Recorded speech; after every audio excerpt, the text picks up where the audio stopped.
सुरेंद्र महांती आपणकर केमती व्यक्तिगत भाव आपण जड़ित टिके कहबे से विषय आम दर्शक मान सुरेंद्र महांती बहुत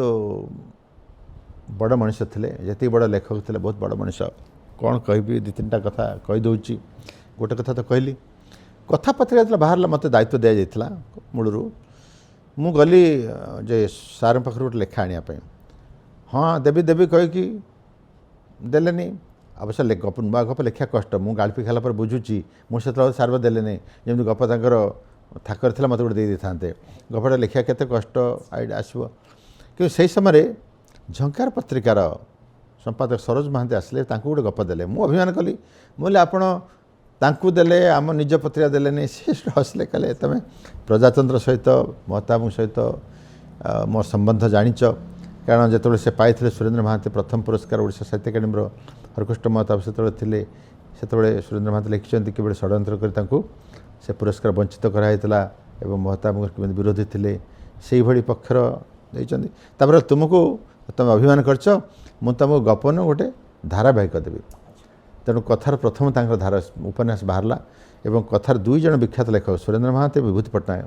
दी जन धारावाहिक उपन्यास गोटे 2 वर्ष चलला बोली से समय भितर कथा गोटे लोकप्रियता पाइले बड़ लेखक मैंने लिखुं सी एत भल पाते मु कटक बराबर डाकुले जावाई बसापी एवं मुझे केत तरतर होता आसापी से कहते ओ श्रीमान सुरेंद्र महांती आजिकल बिड़ानासी बैगण बिकाड़ी मत डाक गप करुच्ची मु कौन के बैगण किणे क्या से सुरेंद्र महांती मत कहते साहित्य कर परिबा आ परिवार ये चक्कर के पड़ोनी तमें जाऊच बालेश्वर फेरला बेलू कौटी आपणकर आसला बेलू जारका धर्मशाला 2 किलो पोटल कि आनीपार घर पर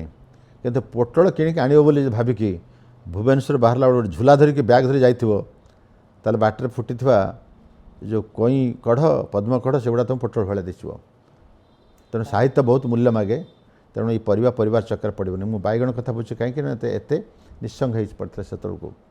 एवं मोर कथा को अनेक समय से बहुत ध्यान सहित शुणुते थरे थरे बढ़ी मोर प्रस्ताव क्रमे से लेखार बदल देती जमी प्रथम से लिखुते मृत्तिका बेलाप बोले सर यहाँ गोटे बंकिम चंद्र उपन्यास ना भाया शुभुची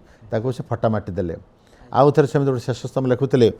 सार तो पारालिसिस होते चली पार नी जावास दूसरे से लेखु लेखु लेखु बंशीवादक दूर से कलभट उपर बसिक बजाऊँगी मुझे जाइए पाखे बस मुझे रहीगली कलम लेखु लेखु से कहले कहीं मुझे सार अधा ओडिशा जाने सुरेंद्र महांती लिखुंट आपण सारे निजे चली चली एत बाट गले से सचेतन हो गले निजर जो असहायता नहीं चली पारे दीर्घ श्वास ने कहले अधा ओडिशा जाने को सुरेंद्र महांती गोटे पंगु बोले सारे से शारीरिक दौर्बल्य पंगु तो किसी बड़ कथा नुह कि आप जो चरित्र सहित लिखुचे तो परिवर्तन कले कहला नहीं स्वप्न भावुची नहीं कौन करने से मत कही बहुत कथा आम शिक्षा देचु भारी निष्ठापर थे बहुत प्रत्येक कथार थरे आत्मजीवन बाहरला पथ पृथ्वी आजिकार लेखक मैंने बुझा कथा गिरिजा बलियार सिंह तार प्रमुख भागीदार से ही सब प्रूफ देखते गोटे भी भूल नाला से रही सुरेंद्र महांती आम 2 जन डाकिले गोटे डिनर पाई सी तो राजा लेखक भर रेखा राजा से 7 दिन पूर्व थे डाकिले फोन आम मोबाइल फोन नाला से 87 मसीहा कथा कहपर पुणी 2 दिन आगु से दिन सकाଳେ आम गलु